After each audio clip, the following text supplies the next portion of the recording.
Welcome, Gregory. Thanks for joining us. Excellent. Can you hear me? We can. We can hear you. Outstanding. The wonders of modern technology. Okay, let's get started. Thanks everybody for joining us in the spaces. It's been a while since we've all been here online to chat to you guys. So we're really pleased to be here. I don't know how many of you are new here or how many of you have been around for a while, but let's kick off with some introductions. This guy probably needs no introduction, but I'm going to let him do it anyway. Mr. T, over to you. Introduce yourself and let everybody know who you are.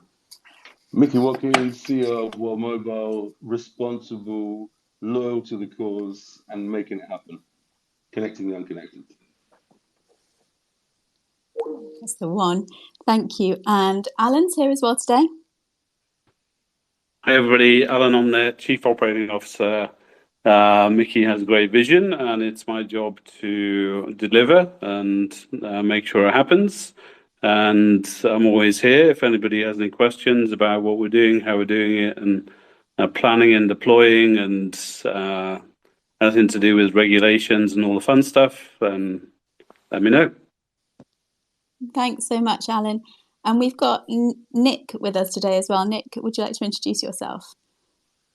Sure. Hi, everybody. I'm one of the co-founders. For now, I'm VP of Support, and my focus is on improving the community's experience of our ecosystem and generally doing whatever the hell is needed. And I think you missed out something really important there. What else have you been working on recently? The merch store. There we go. I should also point out I have a twin brother who's also a co-founder called Andrew. So do not confuse me and Andy.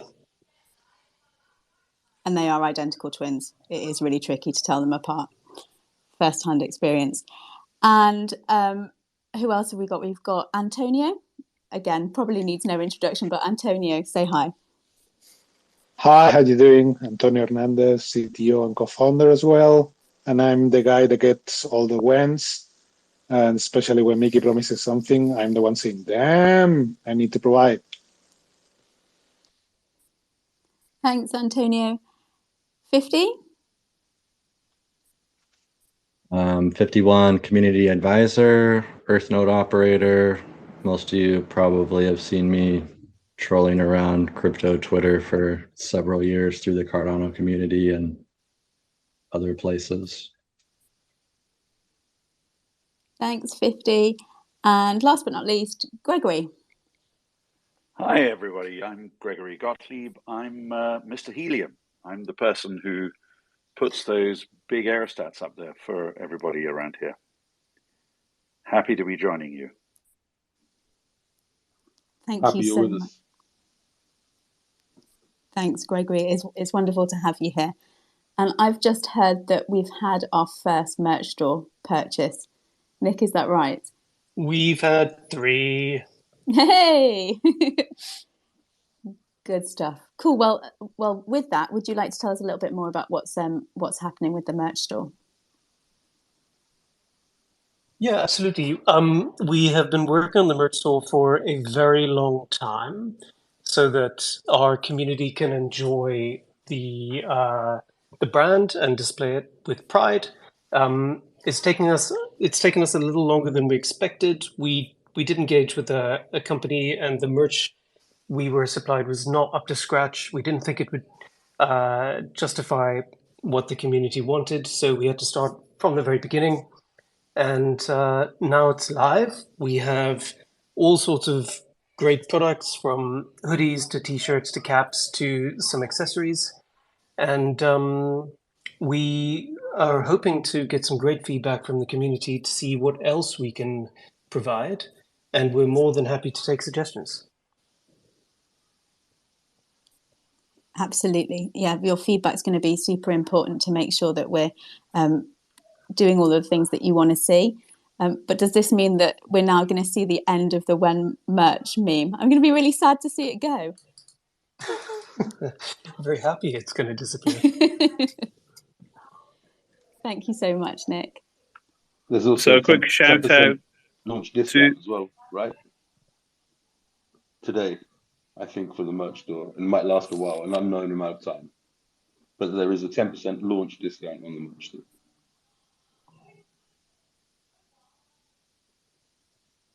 There is indeed.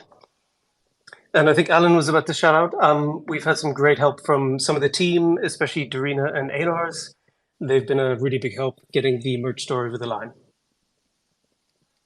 Exactly. And also a shout out to somebody who's actually made a purchase, Landley, who's already shared the purchase. So thank you for that. Is Landley here in this Spaces? Geez, we've got Salvatore, DRG, Paraman, Daniela, Jonathan, Dylan, Dom. All of you are legends. It's so exciting. You need to share your photos when they arrive. We'd love to see you in your merch. Cool. Okay. So as you guys can probably see, there's someone on the call who's fairly new to the team, and we'd really like to take this opportunity to for Gregory to introduce himself properly, share a little bit of his previous experience and what he's doing here at World Mobile, because he's really very important when it comes to getting these aerostats into the sky. Gregory, I'll let you take it from here. Thanks very much, Josie. As soon as you said important, I started to blush. The reality is I have been working with aerostats for quite a long time, since about 1990, aerostats and airships. And I've worked with a lot of different manufacturers, different types of aerostat in many different countries, including testing aerostats for DARPA in the US and designing aerostats as part of several different teams and helping them to do the various jobs that they do. They're great fun. You actually get addicted to working with helium. It's a strange thing. And I'm sure all of you, Micky, Alan, and everybody else will start suffering from it before very long as well. But the initial, some of you, I think, have been looking at my profiles, and the initial introduction to airships and aerostats for me came during my years in the British military. But then I quickly realized that they had huge potential to help people. And that's really what I'm so excited to be part of World Mobile for, because I think that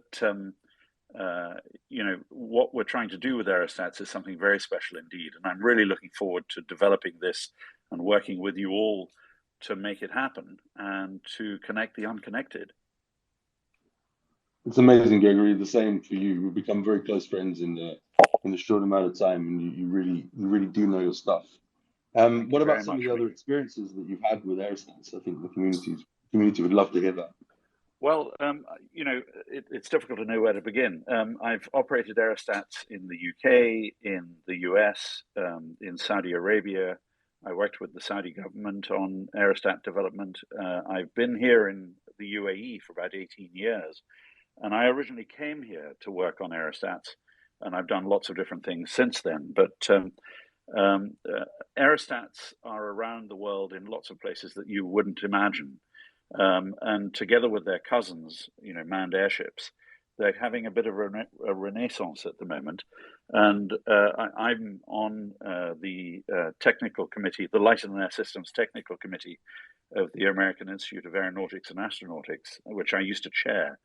And I'm also actually chairman of the Airship Association, which is a global body that seeks to promote airships and aerostats and lighter than air vehicles, because there's a lot that they can do. I was involved in building the world's largest aircraft hangar just south of Berlin in Germany. Unfortunately, it's now a theme park, but you can't win them all. I've been spending quite a lot of time over the last few weeks, as you will know, Micky, in Zanzibar and Tanzania.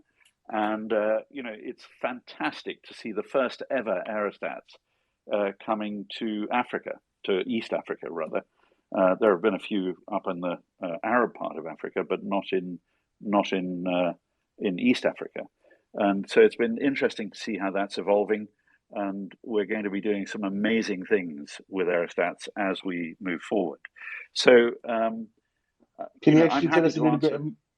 Tell us a little bit more about what your role was with the TCRA and the meetings that you had in Zanzibar with some of the board and some of the other co-founders. one of the when you're introducing any technology to do something that people aren't used to using them for, in this case, aerostats in East Africa, what you find is that people don't really understand them. And if they don't understand them, they are resistant to change. And so what we've had to do is a whole sort of education program to help the various government departments that need to understand what we're doing, understand how aerostats work. And, it may be that some of the community would be interested to know a little bit more about aerostats. I'd be happy to talk to them about it. If they have any questions, feel free to message me if we don't get to them on this spaces. But the thing that we've done most of all is to try and show them that safety is our priority. As with anything that's up in the air, whether it's tethered to the ground or flying free, safety is everything. And this project is no exception. And so we're going to be operating tried and tested aerostats coming from several manufacturers. And those aerostats are going to be doing something that is not particularly special, because at the end of the day, the aerostat is there as a tower. It's just hugely higher than any metal tower can be. And so we've been explaining this to the Aviation Authority, to the Telecommunications Regulatory Authority, because what we're trying to do is have aerostats added to the list of approved infrastructure technology for telecommunications. So I think that this is we've made an amazing start. It's going extremely well. And as soon as I'm able to get back out there and we've got all of the bits of paper in place, we'll be starting to roll these out. Brilliant. And just to add to that, it's precedents in law when the first time something happens and a follow-on event or something similar in case is able to be referenced. And we should be feel privileged and honored that we are the pioneers that actually set the precedent for Africa and the rest of the world for communications with aerostats. We're very, very confident that this is going to be the stepping stone towards other countries and launching into other countries very quickly.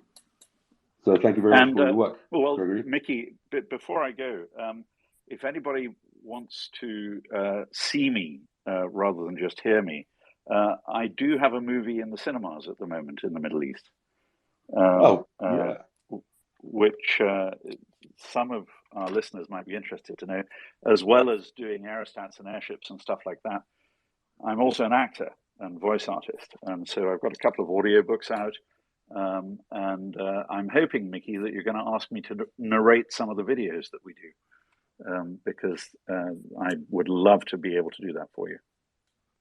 I think we've got something up our sleeve for the community in the next couple of weeks. So with you being the person with the voice, the man with the voice, Gregory. Well, I think you should be doing this as well, Micky. We'll do it You've together. got an amazing voice too. Okay, let's do that. All right. Thanks very much, guys. Thank you, Gregory. Thanks so much, Gregory. Are we going to have some sort of World Mobile screening for your next big movie? I think we should try and make that happen. That would be super fun. I'll ask. Excellent. There are a couple of points that you made just in there while you were talking about your amazing experience about the progress that's happening with the Aerostat in Zanzibar. So could we go into that in a little bit more detail? You were in Zanzibar a week or so ago for those conversations. Can you give us any more information about how they progressed and what the next steps are? Yeah, I mean, as with any aerostat which is being set up in a new location, the first thing you have to do is select the site, and you do that in conjunction with both the telecommunications authorities, but also, perhaps more importantly in the case of an aerostat, with the aviation authorities. So we surveyed a large number of sites in Zanzibar. We picked one that was suitable from an air traffic perspective, and then we had to prepare the site.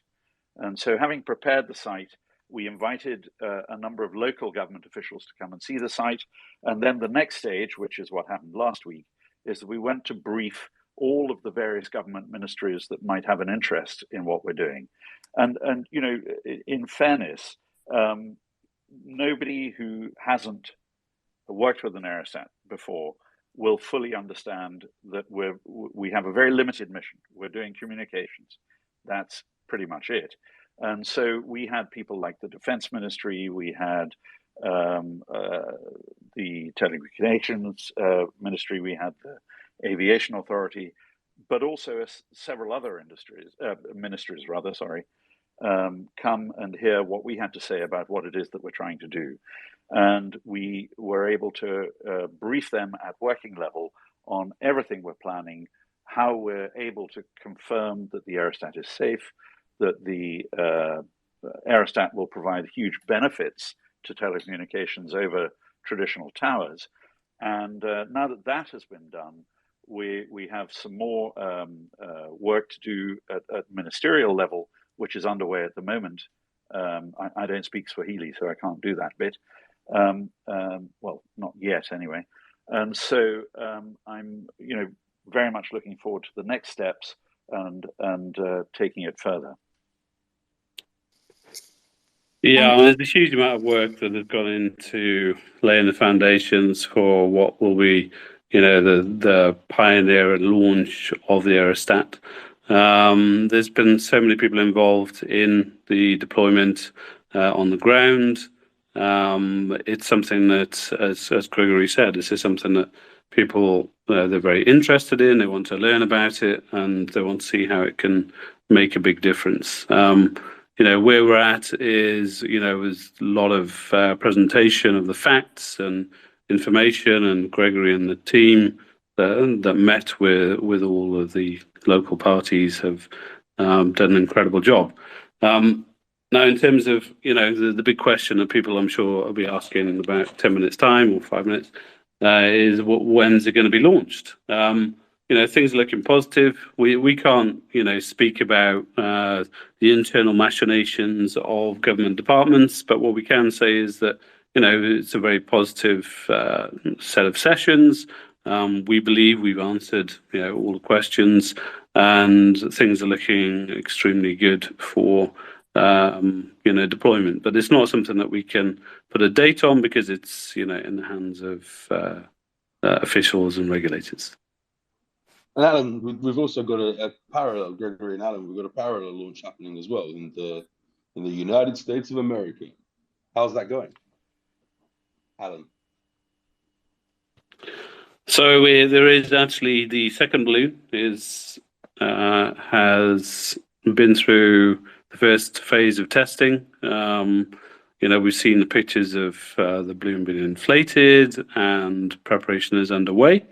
We're looking to deploy that in Wyoming, and right now things are looking, we're moving from that testing phase to planning the deployment. So yeah, it's going to be a bit of a race, but definitely I think Zanzibar is still looking at this, this year, and the second Aerostat in the USA. We're pushing hard, but it may move into the first quarter of 23. And I think, one of the other questions we get asked is, well, look, how can you scale up to, 1,000 aerostats or, 100 aerostats across country when, things seem to appear to take a bit of time, right? The first time is always the hardest. Once you've done that groundwork, you've laid the foundations, you've shown people how it's done, we see scaling is going to be much easier. And, that's where we're heading.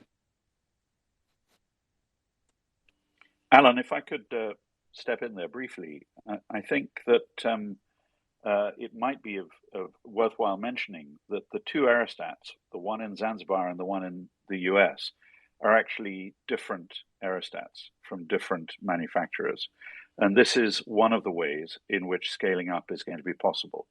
Whilst we have been talking to several aerostat manufacturers so far, I think it's fair to say that we're not going to stop talking to different aerostat manufacturers.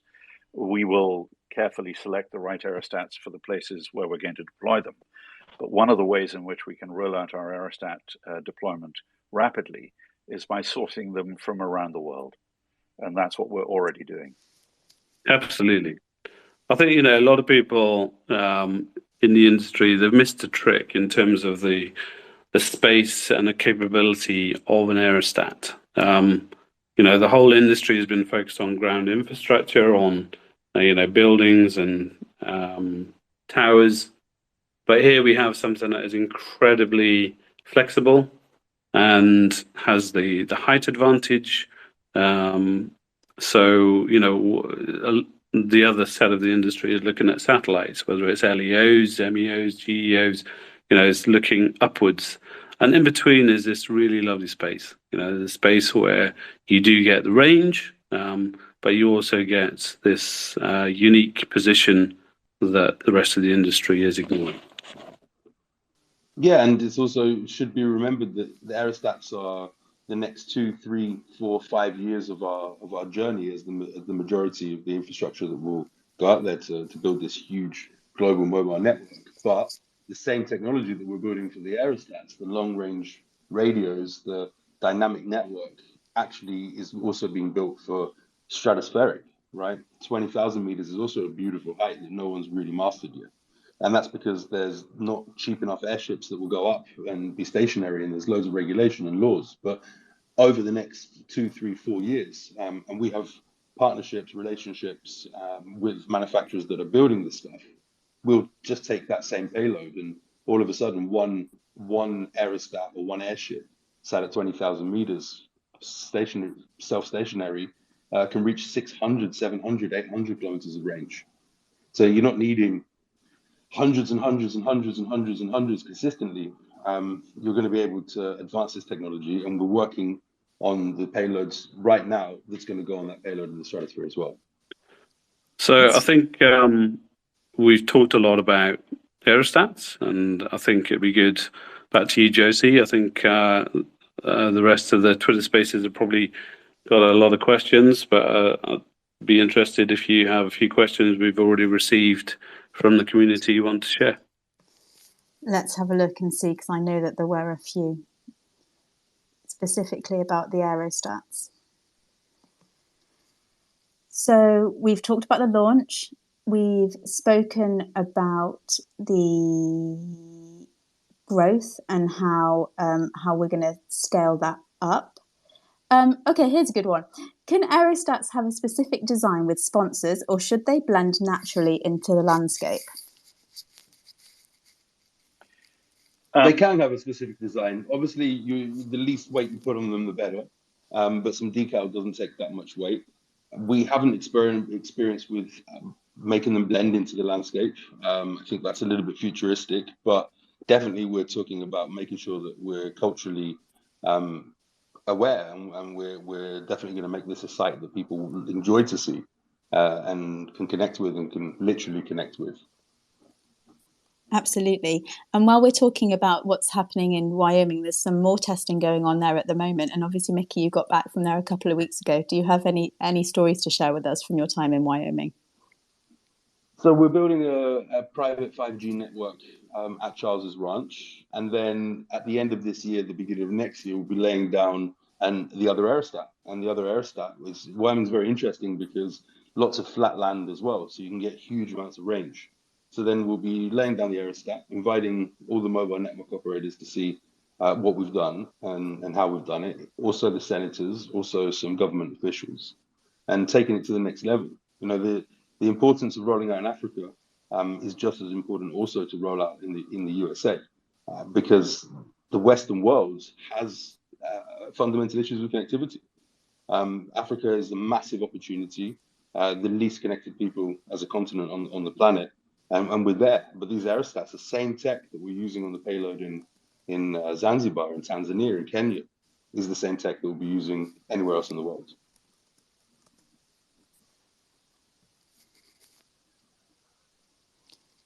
I don't know whether there are any specific aerostat questions at this point, or should we carry on with our updates and we can take these questions at the end?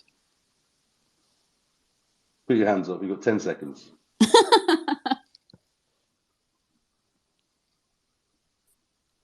Let's move on, and we can take any extra questions at the end.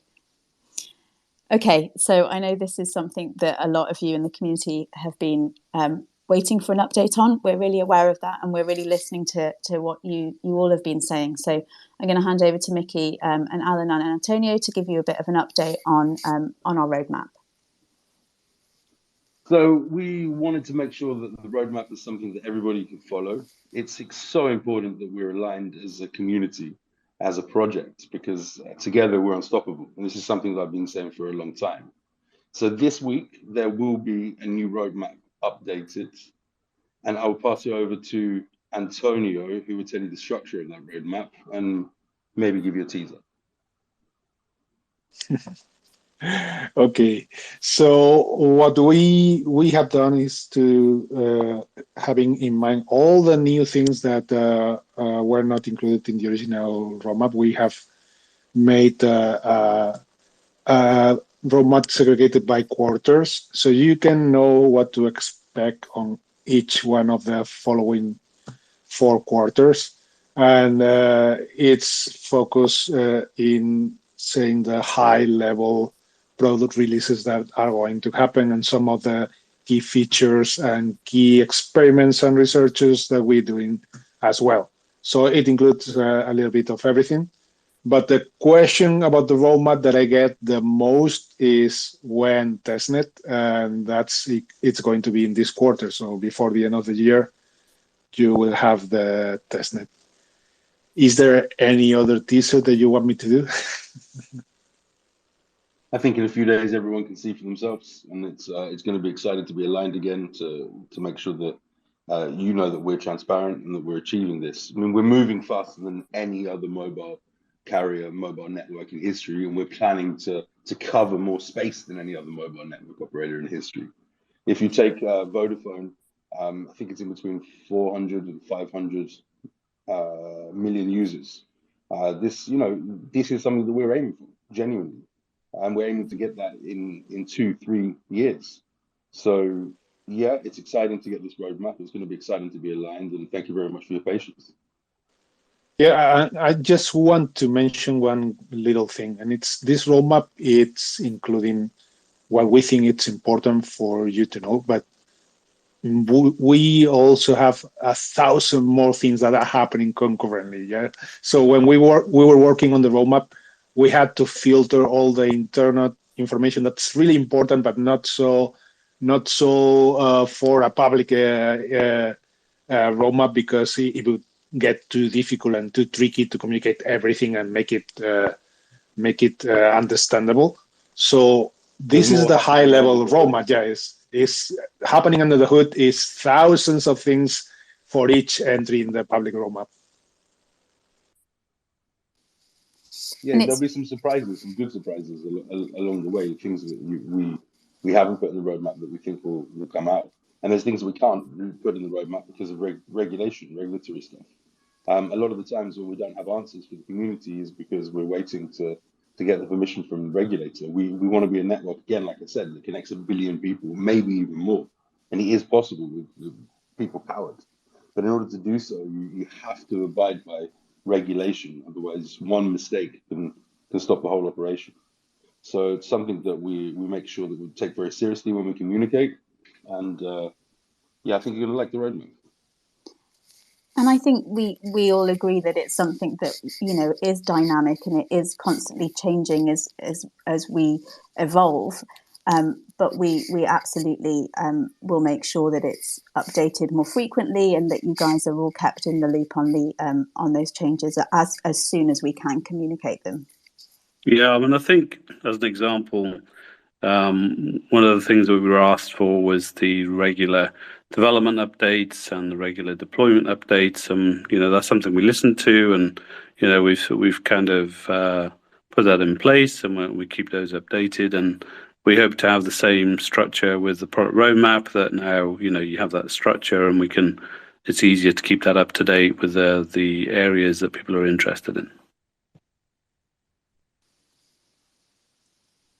Absolutely. So yeah, you heard it here. Testnet before the end of the year. Thank you, Antonio, so much. Lucas, do you have anything to add when it comes to talking about the roadmap?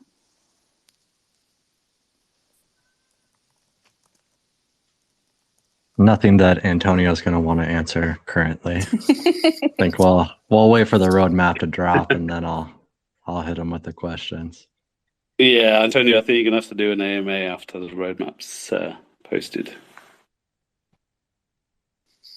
Happy to do that. It really is the thing that makes Antonio most uncomfortable in the world, is agreeing and talking about timescales. So, yeah, we'll make sure we get the AMA in the diary. We've got a question here that's come in, and it came in originally on the Twitter thread, and it's come in here again. Alan, potentially one for you. So I noticed a lot of investors are willing to donate Starlink into rural areas. Is it possible for WM to promote WMT's bridge equipment alongside Starlink for those who want to speed up the process? Is this something that we can answer in this space, or we can follow up on later? I think there's a couple of things we can say about it. I think absolutely that's the kind of partner that we're very happy to work with, because they're aiming to connect the unconnected, and they go part of the way, but we go the rest of the way. So it's a good thing, right? Secondly, if people are willing to donate equipment, that's a fantastic. That fits into the sharing economy model as well. So yes.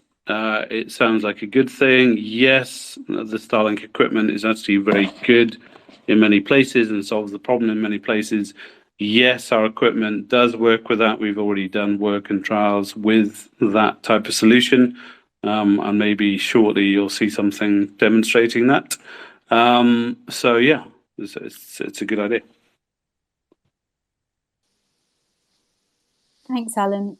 Anyone else got anything to add to that?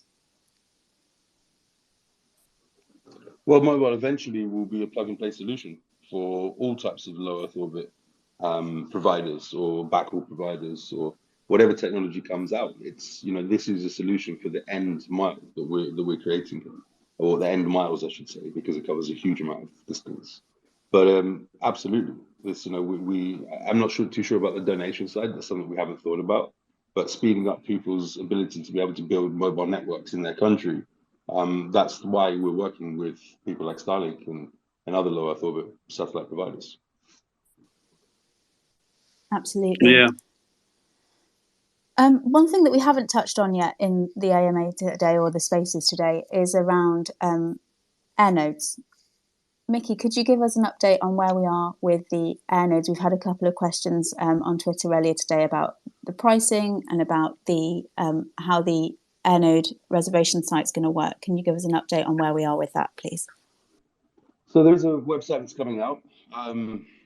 We internally call this project Operation Air Node, the third stage of the sharing economy. We've identified and secured the supply chain for many different air nodes that will make up the network in Kenya, in Tanzania, and in another couple of East African countries, Zanzibar as well.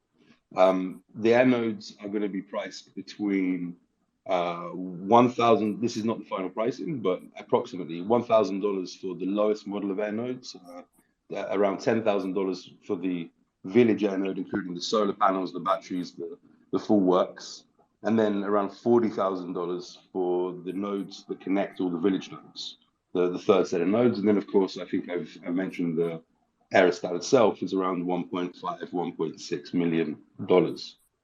So quite a vast variety of choices there to build a mobile network, and combined, they're fantastic. The price differences, depending on how many people an air node can connect, depending on the range that it can give, depending on the different protocols and bands that it runs, whether it's just a TV white space Wi-Fi cell node, or whether it's a TV white space Wi-Fi and GSM 800 megahertz 4G, 5G node, etc. So we're very excited for this part, and we have a lot of people already queued up to contribute and to build this mobile network that across these few different places. And it will also be happening very soon in the USA. We have a different set of air nodes for the USA, because there we can take advantage of unlicensed spectrum, including CBRS. But CBRS alone isn't enough to build a full cellular network. You need also to pair that with something, around 2000, the 800 megahertz, 900 megahertz, 600 megahertz. So we're working in both ways right now. And we think that probably the air nodes that we have now will be the air nodes that can be deployed for the next 2 to 3 years. But again, the beauty of the network is we can drop anything. We're taking off-the-shelf stuff as well as making our own custom IP and custom radios. There we go. Operation Air Node update, and there'll be more coming out about that very soon. And I think before we open up the floor to questions, which we'll do really soon, there's one question that came through earlier today, which I thought was a really interesting one, and I'd like to open this up to everyone from World Mobile who's here. So, in the last 12 months, what are the biggest things that happened that beforehand we completely under or overestimated? In other words, what turned out to be a lot trickier than initially thought? And was there also anything that was a lot easier than expected? What do we think? Well, in the beginning, we didn't really talk much about balloons. Yeah, in the beginning. We didn't speak so much about balloons. I've been speaking with my brother Josh and Alan and Charles for a long time about the potential of balloons, but I'd never really thought about putting it into the network until kind of 2023. And then we just saw that we had that technology ready, that we had the IP, that we had all the different things that we'd need to put on the bottom of the Aerostat. So I think that definitely has made World Mobile a much greater and stronger proposition. But did we underestimate it, overestimate it? I think it was just an addition to the network. And that, it's taken some time to get that bedded in and to work with all the regulators and the regulations. But it's a solution for now, right?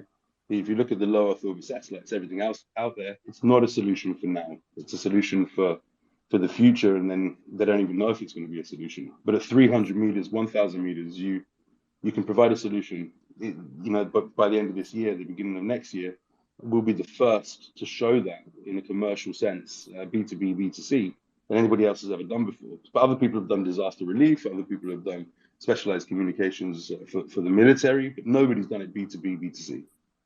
So I guess that was the choice that we had to make. Do we roll out a bit part mobile network that relies on nodes to be everywhere on the ground, or do we add this element that takes us literally to the next level? And that's what we added. Have we overestimated, underestimated? No, I think it's we've brought it in really, really well, incorporated it into our network. If I can add something there, Micky, I think when I joined the team, I was very impressed with the way that you had all grasped this new technology that none of you had ever worked with before. And you'd brought in a few people who knew what they were doing and had started to engage with the manufacturers. And I think it's always difficult when you're stepping into a fundamentally new technology. I think that the progress made prior to my arrival was really excellent. And hopefully what we're now going to be able to do is consolidate that. So, World Mobile is not only a telecommunications company, but it by necessity is becoming an Aerostat company as well. And as the team grows and as we roll this out, I think that we're going to have a lot more progress in the way in which we consider aerostats as we move forward, including having a SIN bin, which everybody has to deposit $1 in when they use the word balloon, Micky, and not aerostat. I'm sorry, Gregory. I'm going to remember that one. I only said that one for you, okay? Just to get you going, just to get you. Thank you very much. Excited. But yeah, it's by default, World Mobile will be breaking the record for the most amount of aerostats flown, and we're showing a new way, a way that is for now. Again, not something 5 years or 7 years or 8 years into the future. Yeah, I'll say one thing, which is not so much on the technology. I'll leave Antonio to answer that in terms of underestimating, overestimating, and being part of the vast, rapid changing blockchain ecosystem. But just, what's a challenge? Look, growing something at rapid scale, trying to do something people haven't done before, trying to do it on a scale where it's not one country, it's multiple countries at the same time.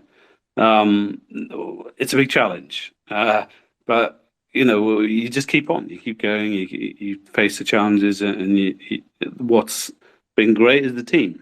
I think we've had to go through a number of changes in the team. that's part of it. That's part of growth, and I'd say that was one of the things that may have been underestimated. Is have you got the right team, and making sure that you can deliver on a big vision. Yeah, and about software estimations, what can I say that the Cardano community doesn't know, right? We are working with the best of the best in the Cardano community, but that means that they do things properly, things done properly take their time, and we need to deliver fast, so we need to adapt and work around what's available right now. It's going to be available soon, but we don't know how much is soon. So it's a challenge in itself, as well as finding the proper talent, as Alan hinted, and having that talent understand the broad, huge amount of different technologies and knowledge that's required to build a system like we're building, right? So that's another factor in that. Okay, I think, is it time? Let's open up the floor. Questions. I think it's time. We've got our first question already from the Throne of Crypto. You should be able to speak now if you unmute yourself.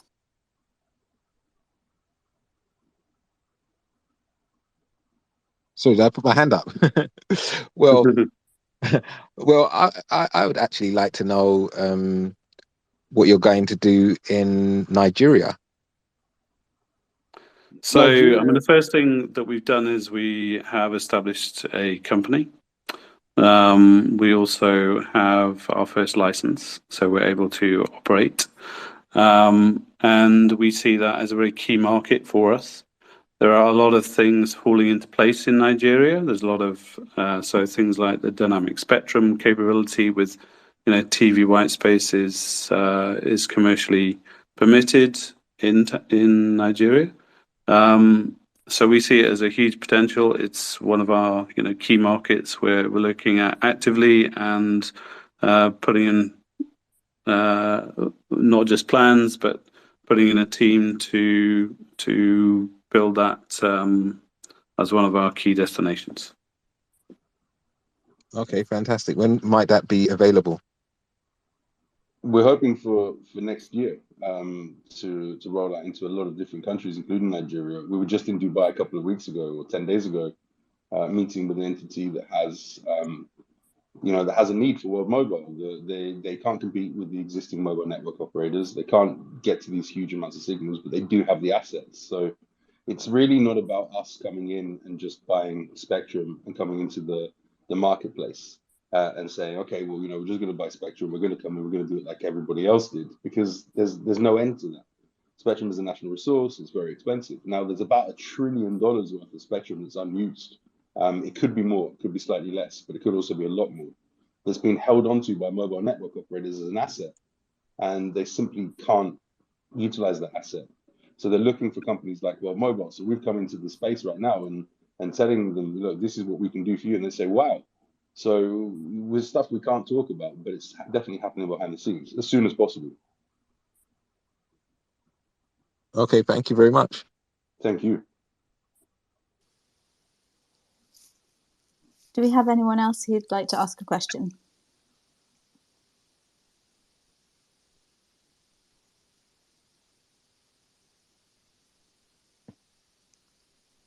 I can't believe that we've answered everyone's questions already. Can't believe it. We'd have to thank Mike for this, because he organized the structure. I'm just going to start pulling people up here if they don't start raising their hand. Come on. Clover, well, I see you out there. Can I ask the community a question? Who can tell me how many atoms are in a helium molecule? Anyone? Everyone Googles quickly, all of a sudden, trending words. Google Trends. How many atoms are there?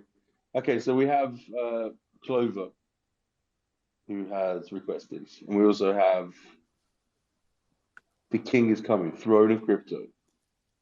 Hey, Clover. Good to see you. How are you?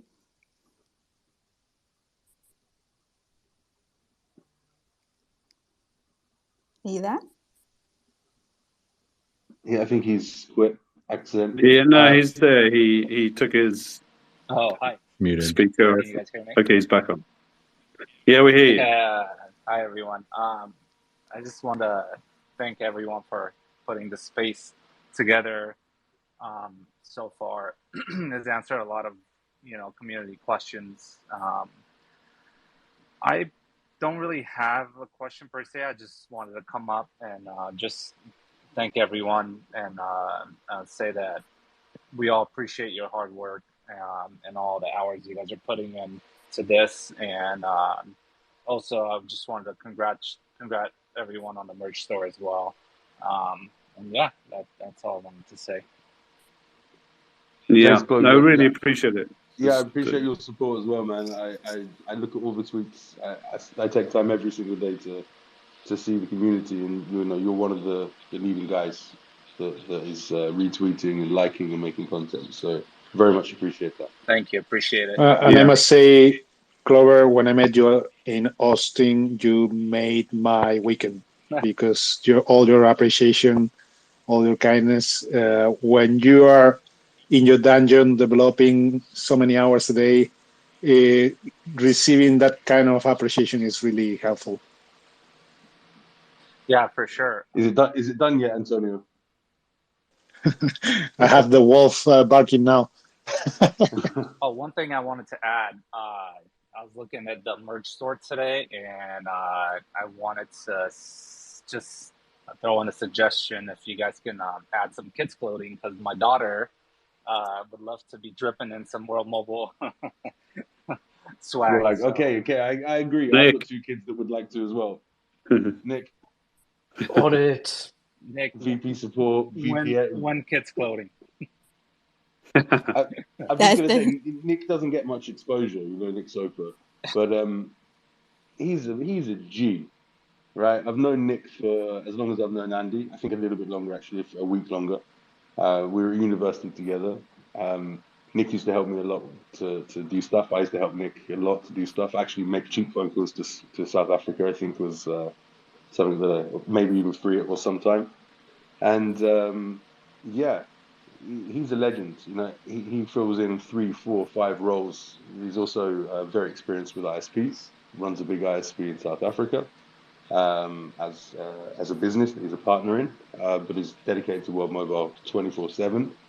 Nick also was at Media Lab Arts at university with me, so he's by default understands all the graphic design. Someone's going to poach you now, aren't they, Nick? But yeah, he's a legend. I just want to say that. Well said. Thank you, Micky. Thank you, bro. Osmium.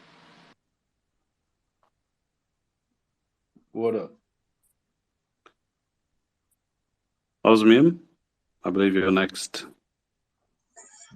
Yeah, hello. Can you all hear me? Yes. Hey. Yeah, so excited to hear your plans for Nigeria because I'm a Nigerian and I can't wait for all those to start rolling out.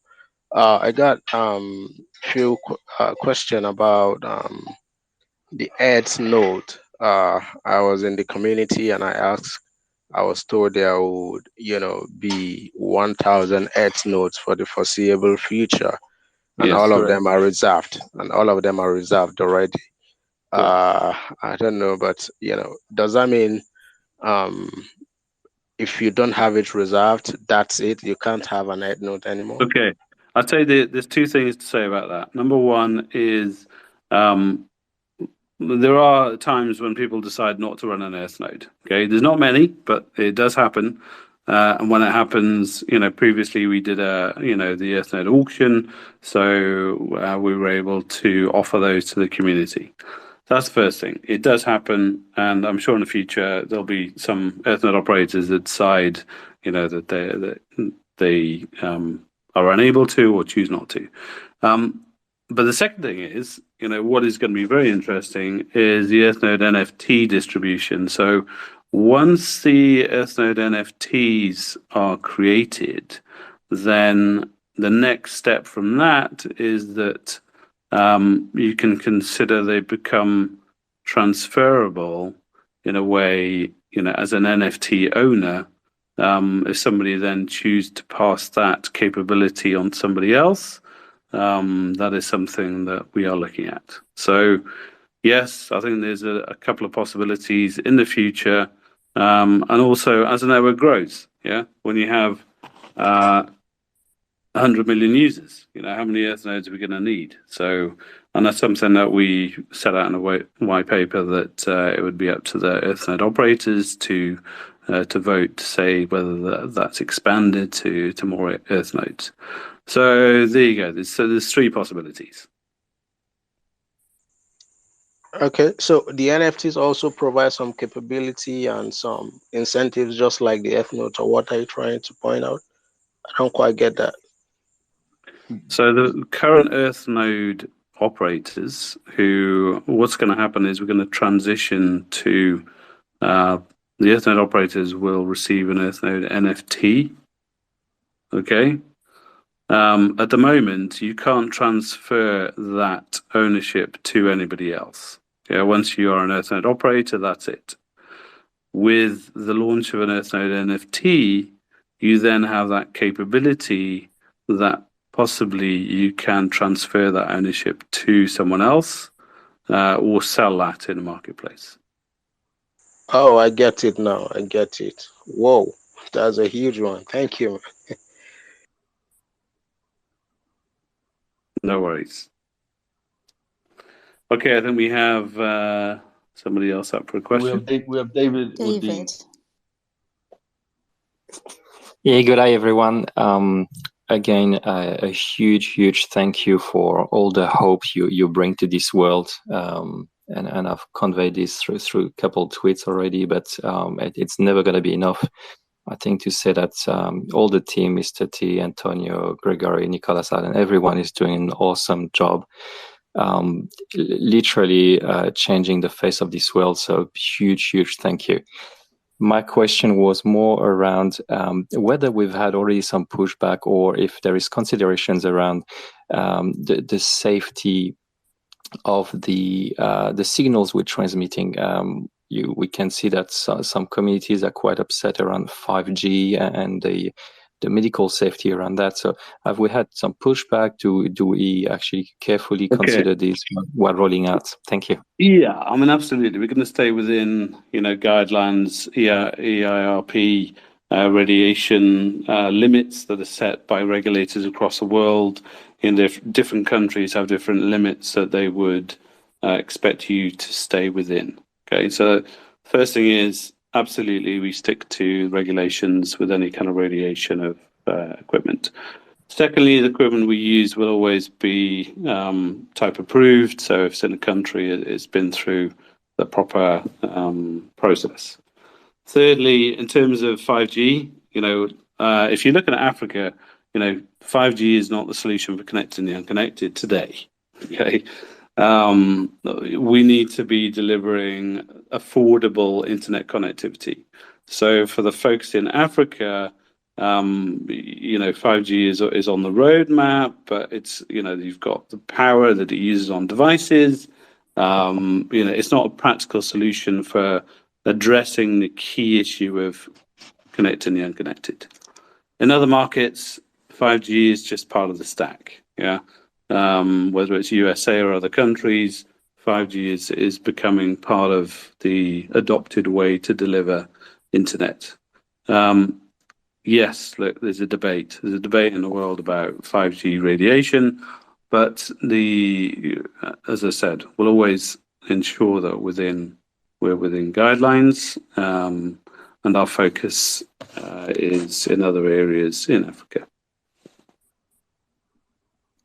Awesome. Also, Thanks a lot. I'm not going to give anyone a lecture here, because actually I learned this from James. But if you take your typical 5G, 4G tower, you're talking about 4 watts, 5 watts of power being emitted. That's like a 4 watt, 5 watt light bulb in your house. So in terms of radiation, if you drive through America, you see you're sitting there eating ice cream in a cream store, and then you look across the road and there's a tower right in front of you, almost at first story, second story level. It looks scary, but it's actually not anywhere near as scary as anyone thinks.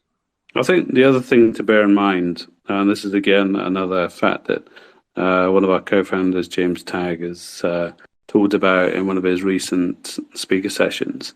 If you're looking at 90 to 95% of internet traffic is delivered by Wi-Fi, that's the reality. The majority of signal that reaches people's handsets is on Wi-Fi. We're all comfortable with Wi-Fi. Wi-Fi is ubiquitous, and that is our primary method because of the cost of access and delivery, as well as that ubiquitous nature on all devices. And we know we're using unlicensed spectrum. That doesn't mean that it's unlicensed in the sense that it's unregulated. It means that you don't have to pay extraordinary amounts of money to utilize it for either small projects or medium projects. And then the USA blew it out the water by opening up CBRS to 150 megahertz, and then Google hold the database for that CBRS mapping. So even though we're using unlicensed spectrums, when it's referred to as that, there's absolutely an amount of power that you could utilize and turn up, and the minimum and the maximum that you can have set by the regulators. And then when you're using licensed spectrum, it's wow, you've got to do that properly, because if you've got spectrum, you can't interfere with other people's spectrum. Otherwise, you make a big problem on the network, and you've got to make sure you broadcast with all the right rules. Otherwise, you risk losing your license. And that's tens of millions, 20s of millions in the United States. Billions of dollars worth of spectrum.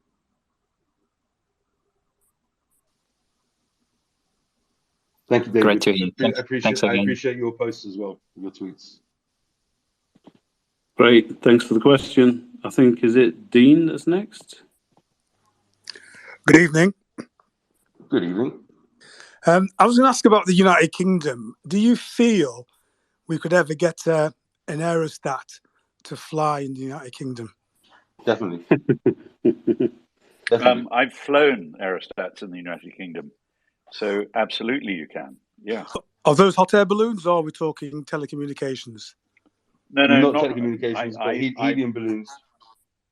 Oh, fantastic. The only reason I ask is, obviously, in the United Kingdom, there's this thing where it's not in my backyard, and there are areas that are densely populated, and there's areas where I live in England where, I live next to a city, but my signal is terrible.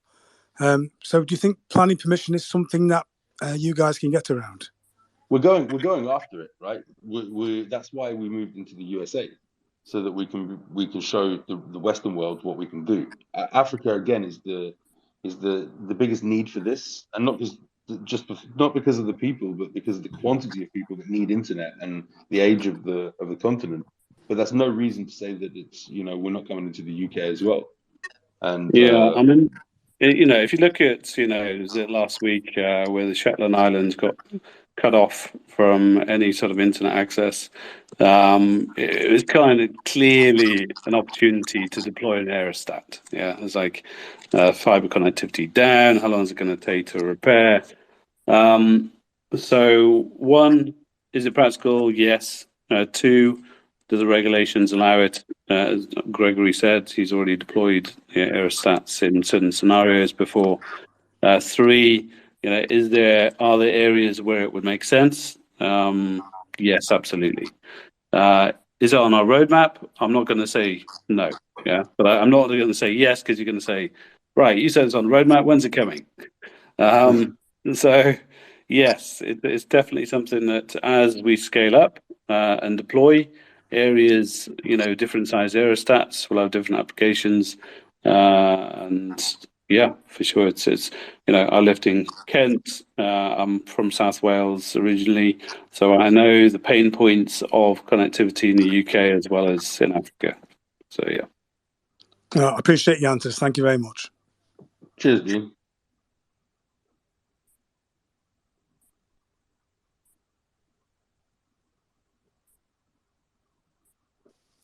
Crypto Magus. Yes, thanks for taking my question. Micky, I want to ask about the hockey stick you always told about the growth that will happen in the next maybe 12 months. Can you maybe give some figures, how many people you want to connect in the next 12 months, in how many countries, maybe in Africa? And could they think about getting the DITs and the financing stuff from you? Could just repeat the last bit of the question, please? The digital decentralized Decentralized identity stuff? identity. Yes, yeah. And the Yeah. finance stuff, what comes with it, with the banking stuff? Okay, so to actually roll out into multiple countries in under 5-6 years, you cannot do it alone, right? It's impossible to get that many trucks, that much funding, that much centralized organization to do it. So building the sharing economy was key to what we were doing. So the sharing economy has been built and is now being federated part by part into the community in Zanzibar. I got the first paying customers onto the network. In the middle of November-ish / December, the first mobile application for local countries will be live. So people will be able to transfer credits to their device and start paying for the internet, the ones that currently are now getting it for free. So that is the shared economy beginning to work. Each one of those people have a DID. And then those DIDs, we have biz development going on by Charles Barnett and Emmanuel and a few others that is creating the value-added services that will then link to those DIDs, including insurance, including finance. So in short, the answer is how many people will we connect in the next 12 months to 24 months? It's millions. But we won't connect millions and hundreds of millions if we don't do it right. And doing it right is making sure that you've got this machine that can run on its own. And Yeah. that's what the blockchain part comes down, right? That's where the smart contracts, the automatic payment, the proof of service. That's where the DIDs, just data and voice and SMS, we've watched it be wiped out in the Western world by WhatsApp, by video calling, by peer-to-peer messaging. It just went, right? So it's not only about, just building a network, getting it out there, rolling it out, getting a load of trucks, getting the stuff out there, getting people on the network. It's about building a network that can go further than anybody else can go and can actually make money from its value-added services to enrich the ecosystem. Now, if you're looking at the entire ecosystem, it's nearly $2 trillion with half the world unconnected for voice and data. Value-added services are in the tens of trillions of dollars. So if we build this machine that works, that people can be a part of for the first time and own the infrastructure and run the network, and we can have on the user subscriber side these digital identities and the value-added services, this will just grow, and that's the explosive growth. So getting it right in Zanzibar was very, very important. Getting it right in Kenya and other East African countries is equally as important, because you get it right in the first 2 or 3, you can just press go. Yeah. Turn it on and it grows. I think the other thing to add is just where we've seen, there have been other market entrants who have tried to grow without a sustainable model, and you end up with a network of nodes that aren't doing anything, right? You really need to make sure that when you build a network, that there's people using it, there's traffic, and there's services that people are buying. So that has been core to our mission. It's also the wholesale model that nobody's really doing, doesn't know how to do, because it's very complex and takes a long time, it takes a lot of connections and know-how. But having roaming onto your network as well opens you up into huge amounts of revenue potential, from tourism to other operators roaming into other operators, international roaming, local roaming. So we're kind of building inside the sharing economy. It's not just about getting it right for setting data and voice. It's about getting it right for the whole thing, so it does explode, and we do have that explosive growth. Okay, I think there's someone else with a question. Was it 633? Hello, team. I'm so excited to talk to all of y'all. Mr. Hey, 633, how you doing, man? I'm good, man. I'm good. My question revolves around the Aerostats, and I know that the price on them are going to be a heavier price. The question is, do you see governments getting involved in the purchase of that? And if so, will the governments dictate the air node sales to their own community folks?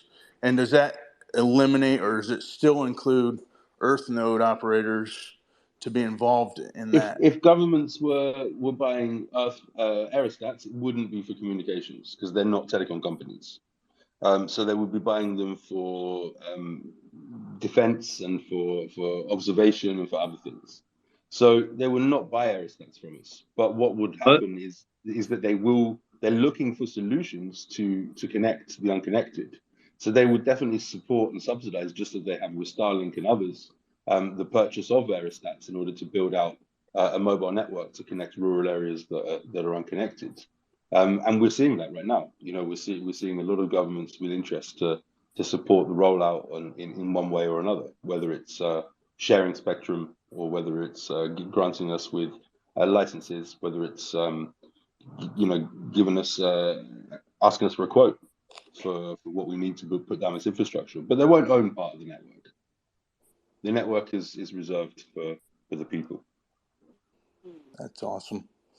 It's awesome. I'm excited to be a part of this. I just wanted to thank you guys and 100% support everything that y'all are doing. That's all I got. Thank you. Pleasure. Thank you very much, 633. Okay, who's next? Paddy? Yeah, hi everybody. It's Paddy here from Shamrockwood. Hi, Paddy. Hey, Paddy. How are you doing? I was just wondering, is there any just going to Switzerland for the summit, and is there anything planned for it for yourselves? I'll be going to say hello to everyone. Awesome. So yeah, we've got sorry, go on, Micky.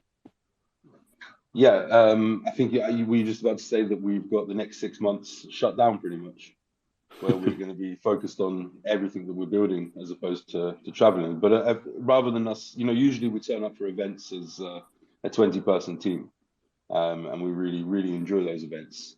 But for the next 6 months or so, we've got our heads down. We've got some big milestones, which you'll see on the roadmap to complete, to actually turn this network from community built to actually community run, right? And then we're very close to the building stage, to the point where we can start to generate revenue through the network and run the different elements and make the dream become a reality.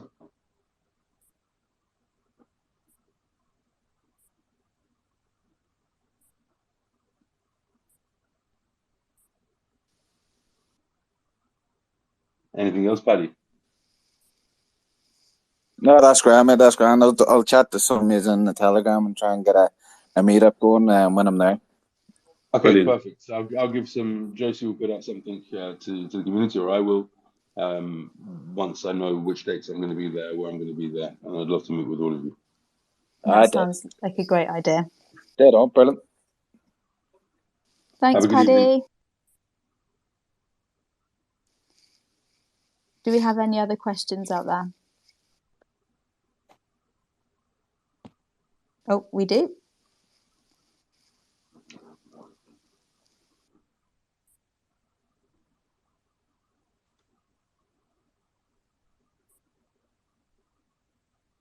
EXO, I believe. Cardano just came up right now. Cardano Shamrock. I think that was Paddy. Ah, got it. Thumbs up to you as well, Paddy. Yeah. Is it EXO Earth Node? Do you have a question? Hi, guys. Hello. Thanks for hosting the Twitter Spaces. I got super excited hearing Antonio's spoiler on testnet. I got one question, probably for Antonio best. Are there any plans to release open source software or any parts of the software at all in the future? Yes. There's plans to release open source software. The problem with releasing open source software is that you need to do it properly, right? So it's not just having the repository and put it on public. You need to plan which parts can be open source, which not. sometimes potentially you need to segregate the repositories on which parts you can open source and which parts are critical or still not ready to open source. And as you may imagine, when we open source code, we want to look as pretty as possible, right? And that's extra work. So those plans, I cannot tell you which one will be the first one, but I think that the Earth smart contract is it's a low-hanging fruit for that. So potentially, it could be the first open source repository that we will have. That's great. Thank you. As always, we're here to support you guys, and thanks for all your hard work. Thank you for your support. Thank you. Thanks. I think we've got Karma next. Thank you very much. I really appreciate the space. I joined very late, so I apologize if I'm reviewing something that's already been reviewed. But at what point will those of us who are Earth node operators to be, at what point do you estimate will be charged into action? And I know that's a moving target, so I would never hold you to a date, but just range of time period, maybe plus or minus 3 months. So I guess that's for me as well. So when you say action, it could be different things. Okay. But this quarter, you will be able to participate on the first testnet. Perfect. But potentially next quarter, that's another spoiler, you will be transitioned into the mainnet and you will start doing your actual work as node operators. That's fantastic. As you said, don't hold me on dates, but that's a plan.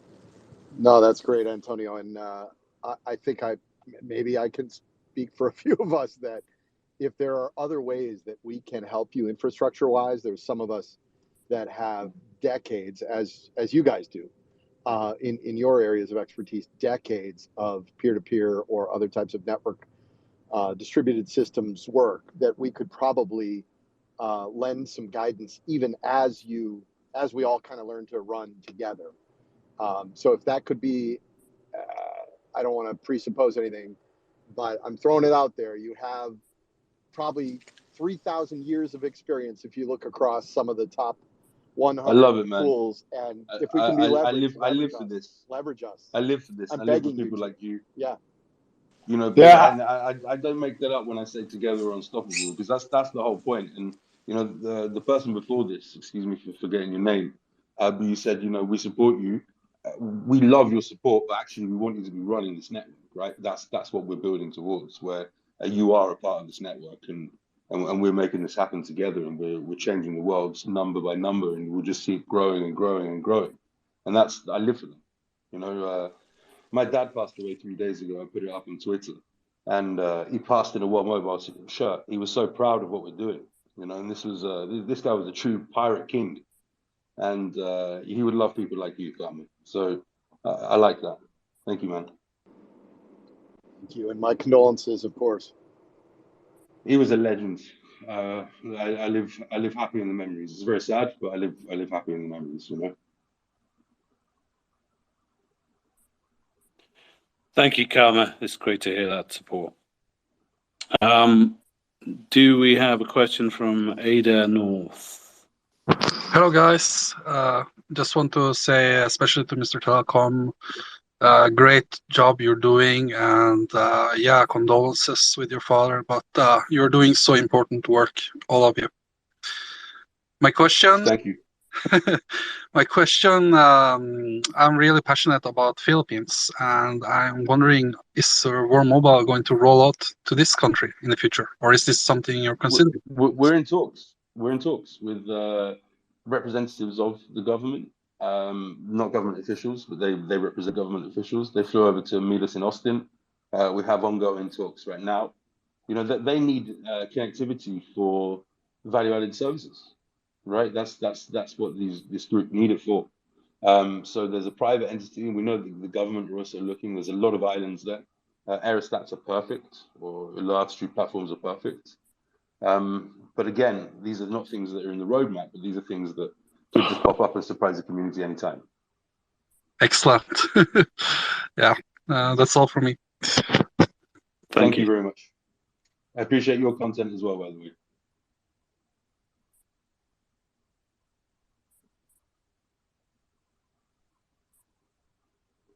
I think we'll wrap it up with a couple more questions if anybody's got them.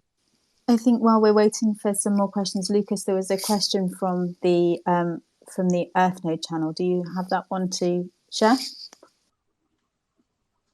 Yeah, someone in the EarthNode channel, Antonio, was asking if the testnet will be incentivized.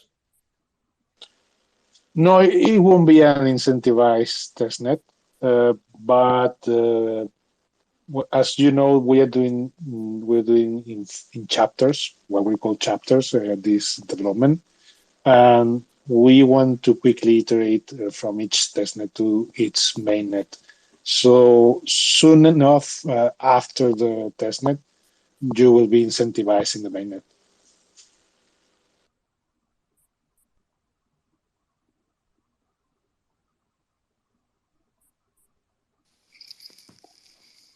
Thanks, Antonio. I think there was one more. Was it from Dodo?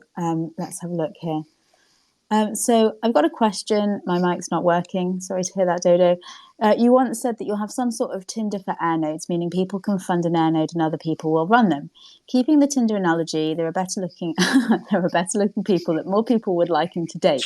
In the case for the air nodes, this would mean that there are places with a higher number of customers that are more desirable, and the number of customers will influence how well your air node will perform from a financial point of view. How will you connect air node owners and operators so also the ugly places, meaning less populated areas, will find their match? So I think there's something on the roadmap about this too. Micky, could you say a bit more about? There's an easy answer for that. You know, there are those areas that only have 4 or 5 people living there, and that just isn't profitable. But then there's the World Mobile Community Fund, so which comes into existence sometime in the future, timed quite perfectly for supporting those areas, as well as working with partners and governments to help to secure those areas. But in terms of choosing locations, you know, we have a whole team, market access team, that picks the locations where we go to find air node operators to assure that at the beginning of the network it's fairly distributed. And we also have some gamification that will happen in the air node selection process and the matching process. It's all about incentives. Yeah. Get them right.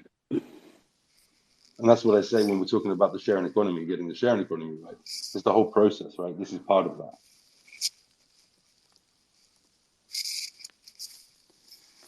Okay, unless there are any final questions, if there are any final questions now, if you want to request to ask them. Otherwise, I think we might be getting towards wrapping this one up. So any last questions? And anything else we can keep until the next one. Excellent. 3, 2, 1. Thank you very much, everybody. Over and out. The mission goes on. Good night. Thank you very much, everyone. Great Thanks, session. everyone, for being here. Thank you, everybody. Thank you, everybody.